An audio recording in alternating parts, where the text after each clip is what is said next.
What's up, guys? Welcome to Operation B, the podcast. I am your host, Jamie Thurber, and I am here to take you on a journey of deepening, of expansion, of understanding more about who you are and why you're here and how to operate in an optimal way that allows you to do what you want to do, feel how you want to feel, take care of yourself truly, and support everything that your heart desires.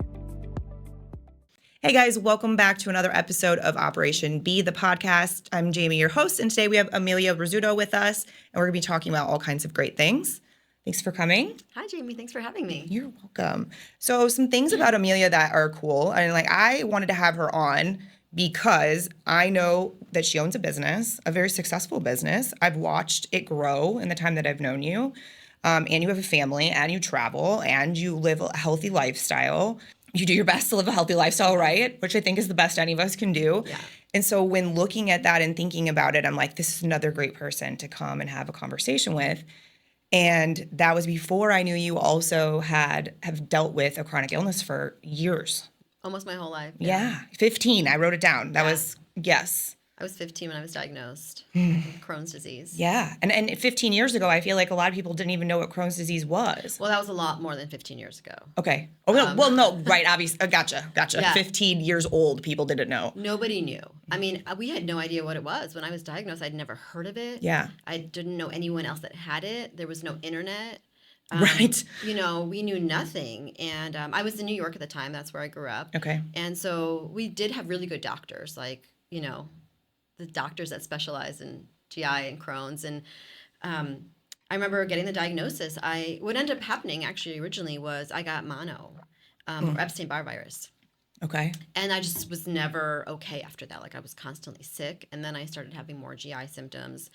And they didn't know what was wrong, so I went for like every test under the sun. Yeah. You know, and back then they were a little bit more barbaric than they are now. Uh-huh. Like now you can do a CT scan and pretty much see anything. Back then it was like, you know, scopes going in and out of every Been there. place Uh-huh. possible. And the clean, you know, and I was a teenager, I was a kid still. Yeah. And so it took a couple of tests, and then finally, you know, they called us in and gave us the diagnosis. Gotcha. Okay. So that was interesting when I found that. I was like, oh, what? It's like meant to be that we're having this conversation.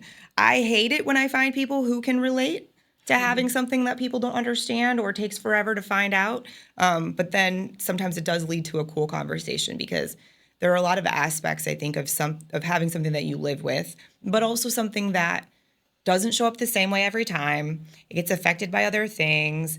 You look fine, so nobody understands. Like there's just different aspects to it that I think we don't talk about enough.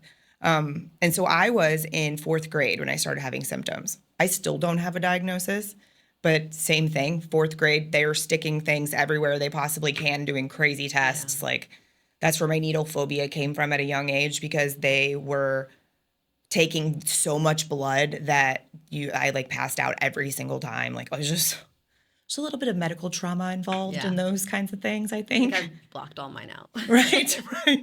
Well, there's a piece of that too, where a lot of people don't talk about it, is not only is there like a mental heaviness that comes with figuring things like that out, and then as we'll talk about in a second, how you've had to find the way that fits best for you, which led you to elderberries. But there's it's a mental load that it's hard to explain to somebody else. Yeah, it's a major mental load because when you're not well, that's really all you think about. Mm-hmm. You know, you just can't function. And so, you know, you wake up in the morning and that's the first thing. Yeah, it's frustrating. I know with my therapist, we talk a lot about, like, especially now that I'm more aware of what's happening in my body, even if I don't know, like, what it is per se, the frustration that I would just block out completely because what do I do with it? Like, there's really nothing else to do with it. And so now I try to feel it, which is awkward and weird, but it's helpful. Yeah.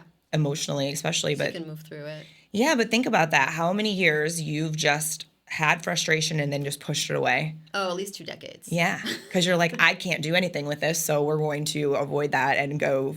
And I was going to say here, and that's what led you to getting certified as a nutritional counselor, right? Absolutely. Which is awesome.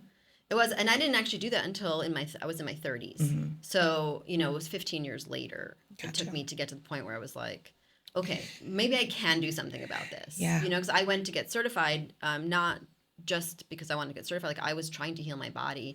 And so I went to school to learn. Yeah. Because we're not taught any of this stuff. You know, I was basically told like Crohn's disease is chronic. You will have this for the rest of your life. There's nothing you can do but take like this cocktail of drugs. It doesn't matter what you eat. It doesn't matter what you drink. It doesn't matter how you live your life. Like none of that matters. Just take these meds. And I did. Totally. Right. You're like, okay, doctor, you're who I'm supposed to believe. Yeah. That's I what we're sat going to do. in a cancer infusion center once a month for 5 hours for 10 years. Wow. And got Remicade. And I did it, just sat there alone for, you know, a decade. And it was, that's through an IV. Is that how you get it? Okay. It was through an IV. Jeez. So that is, I mean, and how long have you been married to your husband? It's going to be almost 20 years. We're coming up on 20 years. Awesome. This year, yeah. That's great. We were talking a little bit before the show just about how I think when you have a partner that at first they're probably like, what in the hell is wrong with this person? Like, are you really that sick? Like, it's hard for other people to grasp. But then as time goes on, they understand and start to become a support system that helps. So during that, I can imagine, because that is a piece of the puzzle. And I'm not, I never want to take away from the person who's sick, obviously. But I know with me, I always feel really guilty about what I may be doing to impact someone else, but even though I can't control it. And so with that being said, I know that I used to feel really guilty and apologize a lot to Tony. And that's changed over the years. I still apologize because sometimes I just have to say it, but he's just so much more supportive. Do you feel like during those times, especially with your husband, when you were figuring that out in the midst of like, this is my debt, like my life sentence, I can't do anything else? We had definitely easier times and harder times. I mean, there was times where I was more sick or less sick, or whether we had kids or didn't have kids at that time. Yeah. I do think that I tried to hide a lot of it. You know, like I would like wait till he left to go to work to kind of fall apart. Yeah. You know, just kind of keep it together. And even in my healing process, it was a lot.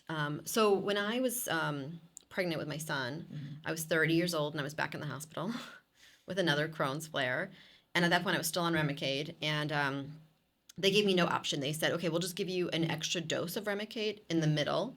Because I was doing it every 4 weeks at the highest dose for my size. And I'm not a huge person. Yeah.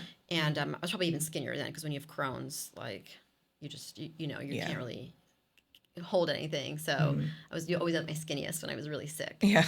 And so they gave me steroids. They gave me more Remicade. And that's when I was kind of like, oh, man. And it's his kid, too. So I'm sure he had emotions and feelings about that, though I don't actually think we ever discussed it, how he felt. But that's when I was like, okay, I have to figure this out.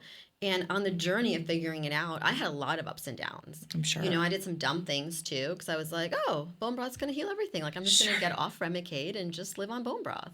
Like, that didn't work. This must be it. Yeah. And then, back... sick again. And so anyway, I had a lot of ups and downs. I tried everything. And I think it did get annoying at some points because, anytime we went out to dinner, like, oh, I can't eat this. I can't do this. I can't. Remember one time we went out to dinner to like a burger patty. It was like a nice restaurant. I'm like, I'm just going to get a burger patty. And even the waiter was like, okay. So there's definitely a lot of times where, it was a pain and I wasn't fun. And, I was just trying to figure it out. Yeah. And it sucks because you had no control over being in pain. That's the crappy part. And so we have to think it's a very like multi-layered thing that is hard, I think, because we of course have empathy for the people in our lives who are like, I know that this is a pain in the butt and not necessarily what you signed up for potentially. Yeah. And neither did I. Right. Yeah. Neither did I, but here we are. But they have a choice. We don't. That's true. Like, they have a choice to stay or not to stay. True. And I'm very lucky that my husband, he always tried to cook to accommodate, always tried to help, had my back, we did the best we could. Yeah. That's just great. That's really good. So you have 2 kids. I do. Teenagers. Yes. One is going to be 16 on Tuesday. Oh, awesome. And I'll be driving. That's cool. Creepy. Also at the same time. Yeah. Another thing to worry about. Right. But also that leads to busy life. Yes. We'll give him some freedom, so it definitely helps, with him driving. Yeah. I know my brother was talking about, and my niece is still many years away from driving, but he's like, I can't wait till she can drive so she can take her brother to his practices and this and that.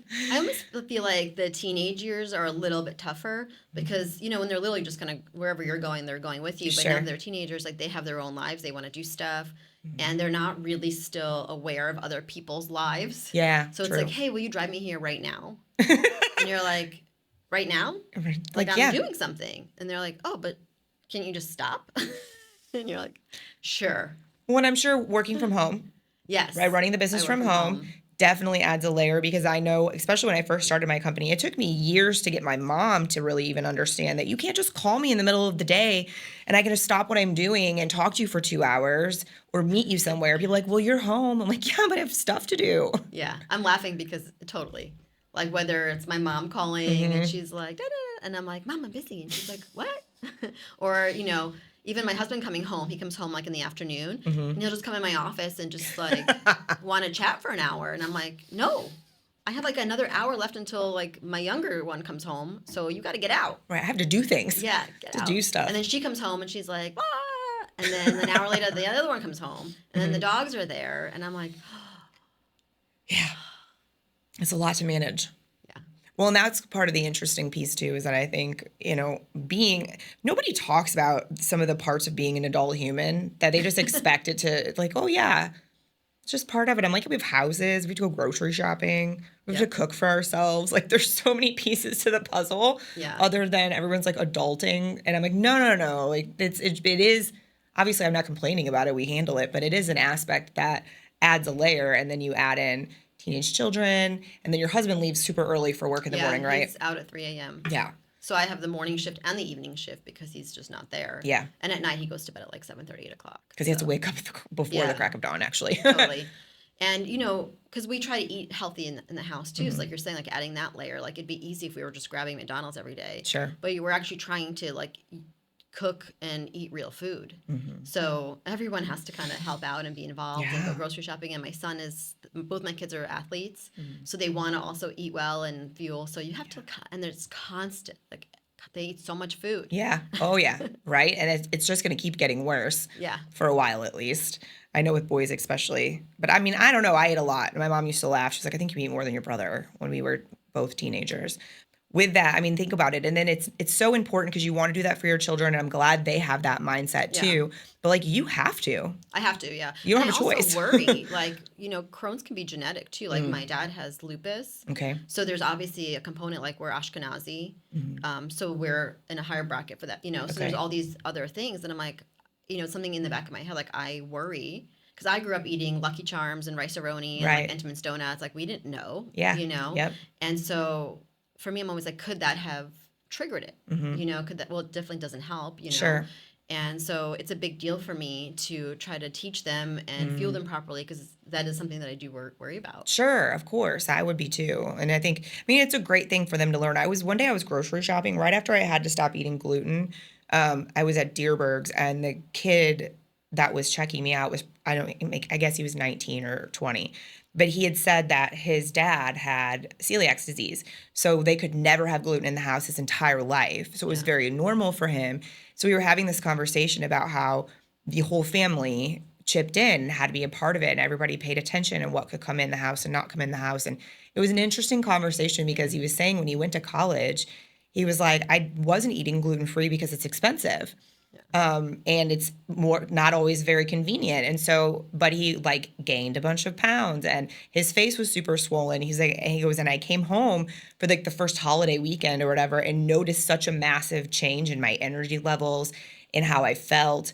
And he's like, so now I do go out of my way to do gluten. I'm thinking, what a beautiful thing to teach a kid who normally no one else would even think of that. Yeah, he would think that's a normal baseline of like, I just feel like crap and that's normal. So he wouldn't know the difference. Exactly. He wouldn't know that if he cut it out, he'd feel better. Yeah. So that is a gift you're giving your kids, even if it is, because you're worried about something else that you might have given them. This is a gift of teaching them. Now they have a baseline of what it feels like to eat healthy. Yeah, for sure. And they know the difference now. Like sometimes they'll come home and say, oh my God, like, my friend had Cheetos for lunch and like this dressing is like first ingredient soybean oil. So they know. That's good. I think it's good at least. I know like my mom had a heart attack when She was 60, and I had to take my dad to the grocery store and teach him how to read a label. Yeah. And it's like, that's not his fault. He just doesn't know. Doesn't know. Nobody told them Yeah. We're when you not say taught any of this. sodium, they think it's salt. And I'm like, yes, there's an aspect to that, but it's all the preservative. It's all, so I have to explain to them what that meant and show him what labels, like, see, here's the two differences. And I know he probably hated every minute of it, but that was the main thing they said for my mom was her sodium intake had to go way down. But it was just, again, we grew up eating processed foods. That's what we knew. Yep. So I tell people all the time, even if you don't have chronic illness, you likely have some sort of inflammation happening that you're not even aware of just because of what you're eating. So if you can clean that up, it'll give you more energy, less brain fog, like those kinds of things. Which is, I think, my number one piece of advice, because in coaching, people always ask me random things. And one of them is make sure you're sleeping enough, Yeah. That's drinking number one. water, and eat whole foods. It's pretty simple, actually. You know, people make it so complicated, and it's not at all. Yeah, it doesn't have to be, that's for Yeah. sure. And also, I mean, can you make it really expensive and complicated? Absolutely, sure can. But it also, I always tell people, if you can find like a local produce stand, Yeah. that's the We have ticket. a lot around here, too. But even, you know, I actually think it's easier. Like, it's easier to eat an apple. It's easier to eat a banana. It's Yeah. easier to eat these things than, you know, trying to make something complicated. So when Sure. people, I don't know, say it's so hard, I'm like, it's really not. Like, you Yeah. just take out the bad stuff. Or like I like to eat green bean salad as my side something just Yeah. because they're so fast. I can put them in water. I can put them in the skillet. I can, there's lots of different options. And it Yes. takes like 5 seconds to cook them. It does, yeah. I wanted to ask you something that I remember us talking about. So we met at Women in Business that Emery Fusella does, and love that function. So much fun.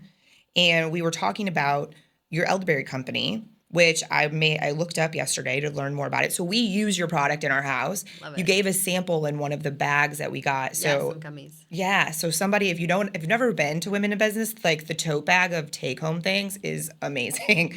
You get so much cool stuff. And the gummies were in there. And of course, if I can purchase something from a local company, I'd rather, but then to look and see that you actually have really clean ingredients in a gummy is really cool too. But so we got obsessed with the products in our house. Like Tony, I think I told you when we saw you, he like guzzles the elixir. It's so funny. I'm like, I don't know if you're supposed to drink that much, babe. He's like, I'm fine. It makes me feel great. I'm like, okay, whatever. He's a bigger guy. Yeah, right. That's what I thought. I'm like, you're bigger than the average dose. It's fine. But I remember you talking about doing your best to source locally and then using local farms, Yeah, I do. which I love. So the elixir is all sourced locally. Okay.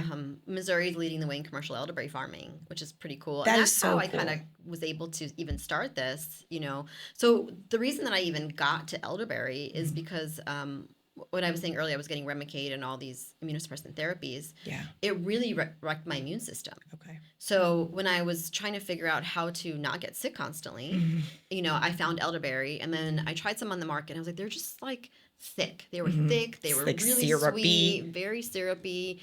I don't know. I didn't like that they had like glucose syrup in them or rice bran in them. So I just was already working with a company that's sourced from different farms, and they had elderberries available from a local farm. Okay. And so I was like, let me just try to make it myself. And so once I started that process, it's a completely different kind of a syrup that you get. It's much juicier because I use fresh juice. I'm actually juicing it. But even with fresh berries, you can kind Yeah. of smush them and then strain them out. Okay. And I use whole ingredients, so no powders, no extracts. So even like a lot of companies use cinnamon, ginger, and clove in powder form. Gotcha. So you kind of get like a grit at the bottom. Yeah. You know, and kids don't like it. I don't like that either. Like No. it's just like not a great feeling in your mouth. So everything is whole and fresh and just strained out. That's cool. Yeah. And so by, you know, starting it that way, like that's just how it started. I was Yeah. able to just keep expanding that way and finding more farms and, you know, more people, more Yeah. beekeepers. Yeah, I love it. That's one of my favorite parts is so when we live in Defiance and when I started getting in touch with New Melly is our neighbor. And so in with their farmers market and the co-op there, it was like heaven for me to find people because they're there. You just have to find them. And then to be able to know that like the sunflower oil that I use is literally made down the street. It's amazing. You know, or the honey we use. I did get some of your honey the other day when I did an order, and I haven't elderberry tried it honey, yet. I'm yeah. excited. I couldn't stop thinking about it when I heard you talk about it being a natural energy source. I was like, oh, I need this. Right? Because do you remember like in the Olympics when athletes they use like maple syrup and honey Yes. for quick, clean fuel. Yeah. And then so now if you add elderberry to that honey, you're just getting even more benefit because of the flavonoids and the anthocyanins. It's great for circulation and heart health too. I know I had to get two because Tony will just like steal any of my stuff. Yes. Yeah. I'm like, stop touching my honey. That's the thing. I was joking because we don't have kids in the house anymore, and our pantry is still very sticky a lot of the time, and it's because of him. He'll just be like grabbing a spoonful out and it's like dribbling. Yeah. Like, what are you doing? I know. Like, Honey's probably my favorite food, and So it's good. also like such a mess. yes, it is really good though. So I wanted to, that farm stuff, that's just for me. Like I geek out over that part. Like I think that that's really, really cool because not only is it that you know you're sourcing a product that's good for everyone, but you're also supporting other industries and other small businesses and things that need that support because we don't want them to go away. We don't want them to go away, and it does cost me more money. Sure, I'm sure it I does. can definitely source with much less cost. Yeah. Especially since I'm small, like I'm not buying a million of something. Sure. So that is the one negative thing, but it was important enough to me that I was like, this matters, and I'd rather do it that way. I think the way that you, just a little feedback, I think the way that you market it to your customers, like as a customer, that's okay with me. Like I'd rather pay you a little more money because I know that there's like an ethics piece to what you're purchasing and what you're giving people to put in their bodies. Like that matters. And I feel the same way when I buy products. So for me, I have like found the products that I love. Like I still drink coffee. I found a coffee that I like. I just get it on subscription. Like my toilet paper is on subscription. I use the plant paper. Yeah, me too. The brown. Yeah. And I remember the first time they came to my house, my husband was like, "What the hell is this?" I'm like, "It's good. It's good stuff." So whatever I find that I like, that I think the brands are doing a good job, and some of these brands are not in stores. Like it's very hard to get a small brand into a large chain. Yeah. We don't have the distribution.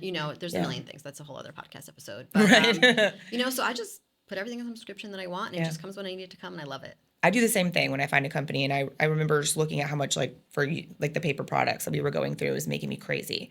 And so I just made the change. I didn't even say anything. I'm like, nope, this is what we're using. Yep. And it comes, and I do like that because and if you buy it in subscription, then and you do the math, it's really not that bad. No, and I buy the year's worth. It comes like this giant box show. Nice. Well, this giant box shows up, and I like stash it in all the places, right? I love that. No, and I feel the same way. So same thing with like, I started using a certain kind of laundry detergent. So I sourced that and get it on those sheets. Yeah. Yep. Yeah. Our house is probably very similar. I know. I think we're very similar in a lot of ways. Speaking of the not crazy lifestyle. I want to say that. I hate saying that actually. A lot of people are like, oh my God, you have so much going on. You must have a busy life. I'm like, well, sure. But what if instead it was just like a full life? Yes. It's such a great shift. And you know what? That mindset shift happened for me kind of recently. Yeah. Because I feel like when I started the company and like kids were kind of at that weird age where they were just kind of becoming teens and getting super busy. And, my husband's life is busy too. Yeah. And we don't have family here. So we moved from New York. Right. So all of our family's still on the East Coast. It did get to a point where I was like, oh my God, like this is too much. And I was starting to not feel well again. Because for me, one of the first symptoms I get is like I get tired, where I'm like, my body just, it tells me right away. Yeah, it's and like, that's my warning, first sign. warning. Yeah, this is too much.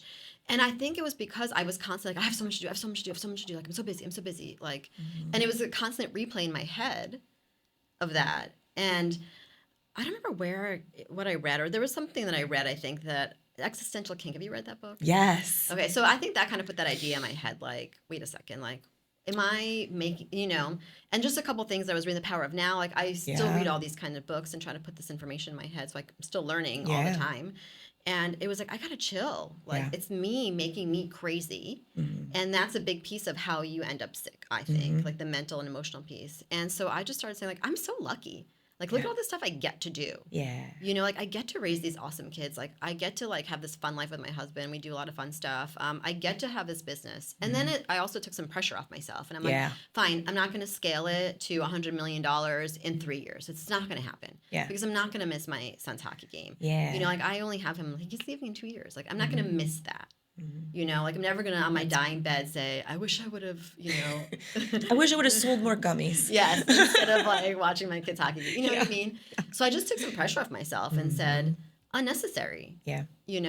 Like, it's doing great. It's going to keep doing great. And I'm going to keep enjoying my life and not make myself nuts. You know what's funny is the pressure word. That was the biggest lesson for me this past year or 2 years, was realizing that it was me putting that pressure on myself. Like, yes, does society tell you all these things you're supposed to do? Sure. Like, they plant the seed, but you're the one who fertilizes it, right? Yeah. And lets it grow and is like, oh, this little monster baby. Like, you Yeah. know, we do that. And so that's the key for me, is I'll start to notice, wait a minute, I'm putting way too much pressure on myself. I'm staying up later than I like to. Like, that's a kicker for me. And I'm like, wait, yep, you're doing it. You have to stop. Because I think what also kind of happens, and maybe let me know if you can relate to this. So being well and feeling much better than you did before, and then noticing that life was too busy and too chaotic and causing you to start to have those like warning signs. Yeah. Before, when you were feeling like crap all the time, what I did was I would push myself as much as possible until my body would shut me down for a smidge, because it's like the only thing I could control Yeah. was what I was doing or producing. And so it's a weird shift when you get to the other side and you're like, wait a minute, I don't have, and that's when the shift happens. Where you're like, wait, okay, maybe I can prevent some of these symptoms, when before you never had that space to notice because it was just consistent. Right. Totally. And there's also, I think, a piece of it where a part of my healing journey was a lot of mental and emotional healing that I had to do. Yeah, I get it. Besides the food, I had a whole other layer that I actually think was more important almost. And it was like, what are you getting out of this illness? You know, like, why did you create, not that I'm taking blame, Sure. but it's like, if we do create illnesses for ourselves, you know, what was the reason? What am I getting out of it? You know, like, do I love being super skinny? Do I love having some extra attention? Do I love just being able to chill in bed? Because, you know, like, what are the benefits that I'm getting from this illness? And how do you associate with that? Yeah. So there's all these other parts that you don't want to look at. Yep. They call it the shadow work, or, Yeah. you know. Because you say that and you're like, oh my God, someone's going to think I'm crazy. Yeah. Or like, or really think I'm making this up when I'm like not. Yeah. Right, because we don't know. It's in our subconscious. Like, it's not something that we're actually bringing. We don't realize it. But when you do bring all that stuff to the surface, you have to work through that. Yeah. And say, okay, yeah, I am getting some benefits out of this. Well, and when you say that, so that book, with those kinks, what we don't think about is the piece that does serve us in those. Yeah. But then what also comes from it, what I noticed was where my identity really was, well, I am going to do more than everyone else. I'm going to get so much more done. But what that identity piece was for me was helped me, like you were saying, hiding. It helped me hide how sick I really was, because I felt shame for that. I felt like a problem for that. I felt all the things, you know? And Yeah. so realizing, though, that when some of the things that happen when you've been sick for so long, it becomes part of your identity, whether you like it or not. And then when you can look at that, you can be like, okay, what if it was just a part of things I deal with or I process or I handle, not like, hi, I'm Emilia and I'm sick. Right. You know? And I actually stopped using those words. Like, I changed the way I said, yeah, I was diagnosed with Crohn's, you know, when I was 15, but I don't say I have Crohn's disease. Okay. I like that. I don't put that on myself anymore. And honestly, I'm a completely different person now than I was back then. Well, yeah. So I feel like, you know, part of the healing journey is becoming a different person. You know, you heal those parts of yourself. My cells are completely different. Like, everything's completely different. Yep. And so if I keep telling myself, I have this, I have this, I have this, I have this, I have this, Yeah. then it never goes away. It is part of who you are. So I do think you have to create a new identity for yourself. Yeah. And live in that identity. I know. You know, as a whole person that's, you know, healed. Yeah. And function that way. It's wild because I know living in that, and a lot of times I'm great at it. And then sometimes I'll still have these moments where I'll have to say, because now I think I'm not nearly as far along in the physical healing side, especially as you are. So it's still a little newer for me to not feel like absolute death every single day. And so it's only been not very long. But with that, I had to get okay. There was a period in between where I had to become okay with saying I was sick to people instead of pretending like I was okay. Yeah. So it was this weird in between stage where I was like, okay, I don't want to own this and say like I am this, but I also have to identify that it is really happening. And then I had to do that, which was the most uncomfortable part, to be able to get to a place where I can say this is a part of my story. This is a part of things that I keep in my mind on how I live life. I Yeah. operate around it, or, not in spite of it, but in a way that's supportive of things not happening. But it was hard for me because I wanted to jump forward to the I'm not sick, there's nothing wrong with me. But that was so important piece of my healing, my mental and emotional healing was me no longer hiding it. And so I feel like I am to a place now where I can acknowledge it without claiming that as like what I am, Yeah, you I know? totally get that. And I did have that too, where I went, when I was in school and I was trying all these diets and I did go to all these therapists and, healers and whatever I was doing, tapping and all the things. Yep. I did have to tell people, like, hey, I'm going through this right now, Yeah. because when I would be around them or family or friends, Yeah. like, I can't do this, I'm doing this, like, you have to let them in, because otherwise they're like, what the hell's going on with you? Like, you're being weird. Yeah. And Because then do you need a are more support. isolated. Yes, you are very isolated, Mm-hmm. very isolated, and you do need a support system. Yeah. It's definitely helpful. And sometimes people were like, I don't ever know what you're eating or what you're doing or what's happening, And some people were more supportive than others, Sure. for sure. And but you know what? Even the people that weren't as supportive or like didn't get it, and I Yeah. should say they weren't, they just didn't get it. Yeah. When you come out the other end and they see like, oh, okay, I see the changes. I see this kind of new, healthier person coming out, and then all of a sudden they're on board. They're like, hey, wait a second, what is gluten? Yeah. What is this? What is that? Then they start to kind of, ask you questions, like, because they have their own issues too. Mm-hmm. Oh yeah, I love that. I think that I remember that happening when I left like a real job, a corporate job, and started my own company. I went through that with my mentality and the way that I operated when I was rewriting kind of those stories in my mind about what work had to look like and all that stuff. I remember that mindset freaking so many people out. While that was happening, I was still pretending like I wasn't sick, except for like 3 people were aware of it. And that I remember that happening then. And so it was nice going through the physical healing piece of it, of knowing, okay, this will happen. I remember it happening then when I thought, oh my God, no one's ever going to understand me again.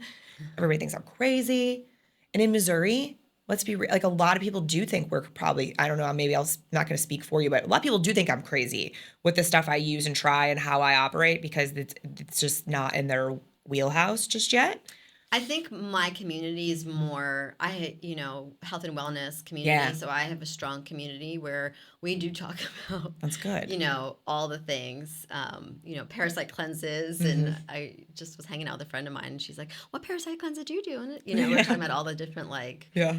biohacking things and which coffee we drink. Does it have, so I did find myself this amazing community. And that was one of the gifts that I was given, I think. Yeah. Like, I have probably some of the closest friends I've ever had that I know I can say like the craziest thing to, and they'd be like, oh my God, me too. I love that. No, that's great. Thank God for Tony for me on that one. Like, and he is so educated in health and fitness that because of his career. Yeah. So it was really great to have him, because even if he didn't understand what was happening to me, he would go try to figure it out. Love that. Which helped me a lot too, because then at least I didn't feel like completely alone. Yeah. But I mean, a lot of the stuff I've done, the protocols, I've not had to use any antibiotics or medications for healing the things that we've been finding in my digestive tract and in different parts of my body. So that's exciting. Yeah, that's great. But along with that, it's wild. Things I'm taking, what I'm doing. People are like, what? You have to do that test on the full moon because that's when parasites are active? And I'm like, yep. And they're like, okay. I'm like, it's not just witchcraft. The doctor told me to do that. Yeah. And it's like, yeah. I mean, there's gravity and all these things that we know about. So why would you think that the pull from the moon's any different? Or, And it's so funny. Yeah. I love that. And I think that I feel like almost every person actually that I've had conversation with that's found a real true sense of health, meaning when I say a real true sense of health, I mean that it's not because of a supplement only kind of thing. It's because of their food. It's because they've long-term changed their lifestyle, are all into the weird stuff that we do. Yeah. You know what happens? I think when you are up against a wall and you have no choice, like, like for me, like, sleeping on a bathroom floor. Right. Because it's not worth going back to bed just to come right back in 2 seconds. When you're there and you can't have a life. Yeah. And you have no choice. So you start going down all kinds of rabbit holes. You go, I mean, I've done all kinds of weird stuff. Like literally traveled to Brazil. Good for you. That's awesome. to meet a medium or whatever. Like, Yeah. I mean, I can tell you crazy stories. Yeah. Because you're willing That's to a try, whole nother show that's we a whole should nother do. show, yeah. And you know, so you're willing to try anything, and then once you expand to that point, you're kind of like, okay, the world is not what I thought it was. Yeah.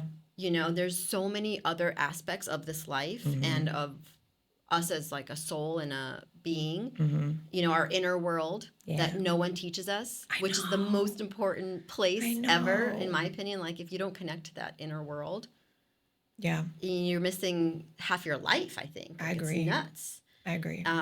Again, that's a whole other show, but there's so many things, and once you can't stop. Once you start going down those rabbit holes, you can't stop. And then it's just like, phew, everything like explodes and opens up, and you're no longer the same person. Yeah. You know, and then you can almost separate yourself from the illness and from all the things that, I don't know, that's how it felt for me. Yeah. Where I was like, okay, I'm not playing this game anymore. As they say, like, step out of the matrix or whatever it is. Like, you're just like, I'm not playing this game anymore. Like, I don't want, this is it. And you decide for yourself what you're doing. Yeah. And that for me was like, I mean, everything sort of changed for me. That's really I hit cool. that point. That's really cool. I think that there's a relationship with our body that we're never taught to have. There's cues our body gives us that we don't hear and we don't even know exist. Intuition. Yeah, so much. Like, I am an intellectualizer. That is where my brain, my comfort zone is trying to figure out why something occurred. And so one of the most healing things, and I've only been doing it for about 7 months actually, but one of the most healing modalities that I've used has been acupuncture. And it's because I don't understand it at all. It's very complex while also simple at the same time. So I don't need to know which point's doing what. I just trust them. And so because of that, just that like release at all of me not needing to understand it has been massively healing for me, because I didn't need to understand and like write down all the reasons why I went, because I knew there was this like low grade stress that I wasn't able to touch with all of the work I was doing with therapy and somatics and energy and all the things.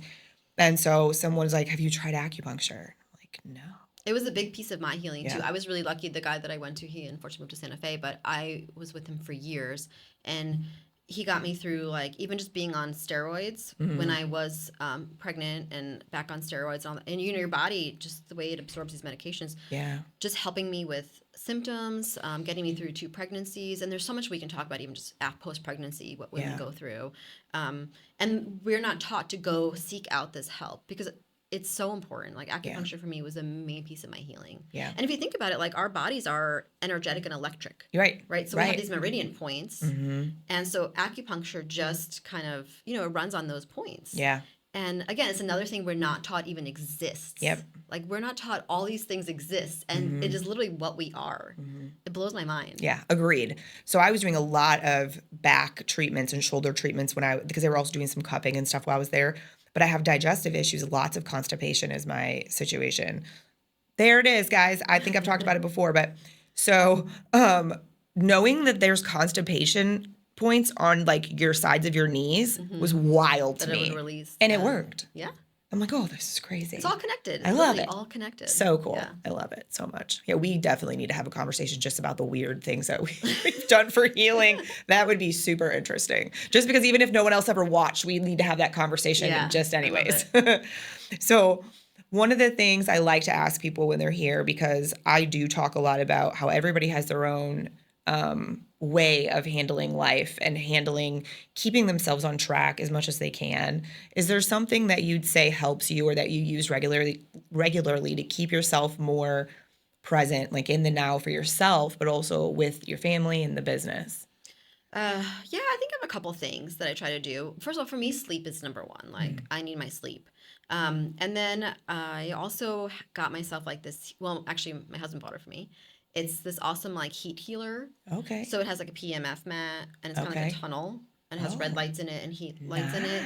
And so I understand like the detoxification part of it is so important. Like, we all need to constantly detoxify. Like, our world's disgusting, you know. Right. So that's a big piece for me. So with that mat and the heat healer, it's like, okay, if I go in there, I'm like multitasking. Right. Right. So I can feel like I'm like not wasting time, right? Because we always feel like, oh my God, are we wasting time? Yeah. So for me, this is like a no-brainer. I go in here at least every other day, and I put on binaural beats so I can go inside, you know, and just like be in that inner world. And at the same time, I'm on my PMF mat. I got my red lights. I got my heat. So that for me isn't like non-negotiable. I have to do that a couple times a week. Cool. And so I have that hour to myself, which is awesome. And, I am home alone a lot. Yeah. So I do take breaks in the middle of the day, and I'll just go sit in the sun, especially like when I can, because of the weather. But when I can, like I will go sit in the sun. I will go on walks. I'll call a friend and be like, let's just take a lap with the dogs. Like, so I will, in the middle of the day, always try to carve out moments where I'm just chilling for, even if it's 10, 15, 20 minutes, you know? And, I try to stay in touch with my like fitness. Like I try to go to the gym and, because I know that muscle. So I'm constantly doing things. I don't necessarily know that I have a plan. Right. But sure. I'm just carving out chunks where I'm like, I need a couple chunks for myself. Well, and here's the deal. If you weren't practicing presence in general, you wouldn't be able to find those spaces. And that's the piece I think a lot of people don't think about. It doesn't mean that you have to like sit down on your yoga mat every day for 15 minutes and meditate or whatever it is. If you're letting yourself connect to your body enough to know when it needs something. Yeah. But also giving yourself the ability to notice those spaces and take them, that alone tells me that you have a connection with your body and have a presencing, whether it's a specific thing or not. I'm very present with my body. And I got to be honest with that book, The Power of Now, that I mentioned. When I found that book, I read it over and over and over and over again for like a year straight. I think I read it like 12 times in 1 year. And I reread it at least 5 times a year. Okay. Now I need to get it. It made such an impact on me. Like at one point I was even falling asleep listening to it, like almost like mental. Because I was like, oh my God. Like it just blew my mind so much. Yeah. And I realized it really talks about like the chatter. Like you said, you have a busy mind. Yeah. How that's almost like, it's like our mental, like the mental chatter is almost like a crazy person. Yeah. And it's not normal. Like that's not how it's supposed to be. Like we're supposed to be in the room, in our bodies, in the space that we're in, not in our heads. And when I finally understood that and started constantly pulling myself out, even the way you look at the room looks different. Right. It's so weird. I don't even know how to say it. Like you just look at it differently. It's funny that you say that because as soon as you're saying that, and this may not make sense to anyone else, so bear with me. Last time I saw you, and I haven't seen you in a couple of years, probably 3 years. Yeah, 2-3 years. And so, I mean, other than on social media, but you walked in, and I actually had stalked like the RSVP list on Jamie's birthday party, and I was like, oh, Emilia might be there.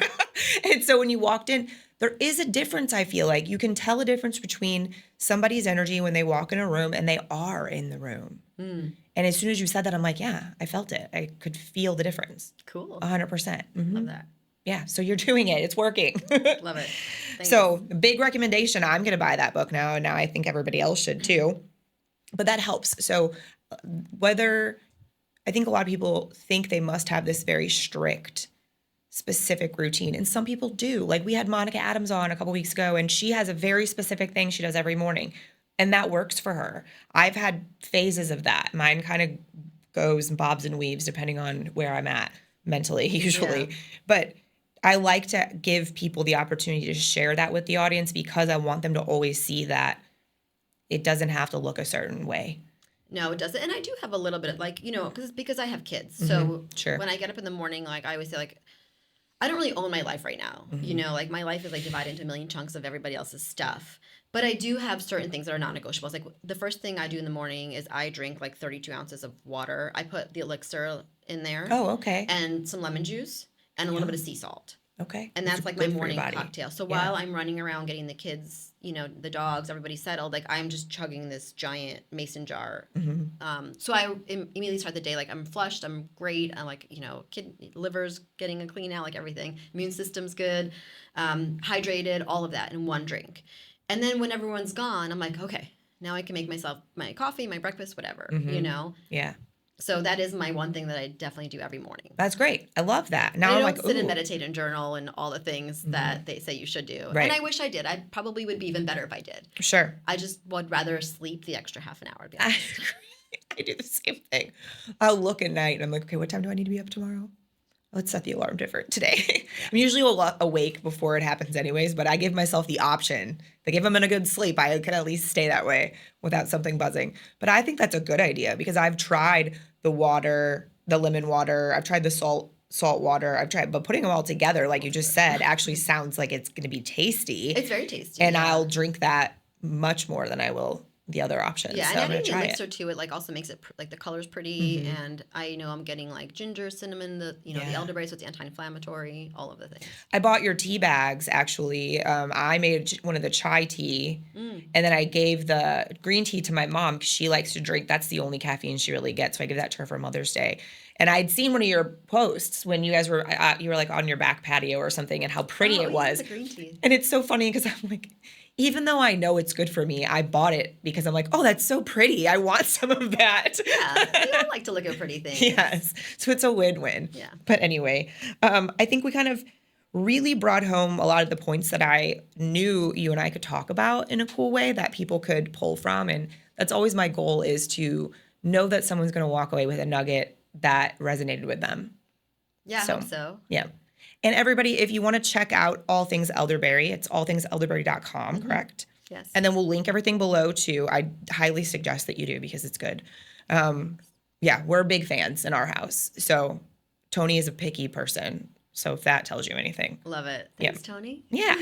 I know. I told him, I was like, you need to be her spokesmodel. And he was like, what, of me chugging it at the fridge door? I was like, yeah, that'd be funny. That'd be great. And I'll have to capture him one day and give it to you. But like we have an affiliate program. Right. Yeah, there you go. Well, thank you so much for coming on today. And we'll make sure everybody knows where to find you, because obviously I believe in your product and what you're doing. Love it. Yeah, thank you. And I'd love to come back and talk about all the crazy stuff. I would love to do that too. All right, guys. Well, thank you so much for being here. As always, if you liked the episode, please hit the share button and send this to somebody or anybody that you think might benefit from the conversation. And if you have not already, make sure that you give it a thumbs up and subscribe and leave us a review. And then next time, we'll see ya. Thank you for listening to Operation B, the podcast. To support this message and to support the show, please make sure that you like, follow, and share the podcast wherever you enjoy listening. And be sure to leave us a review on iTunes. Thank you for being here, and see you next time.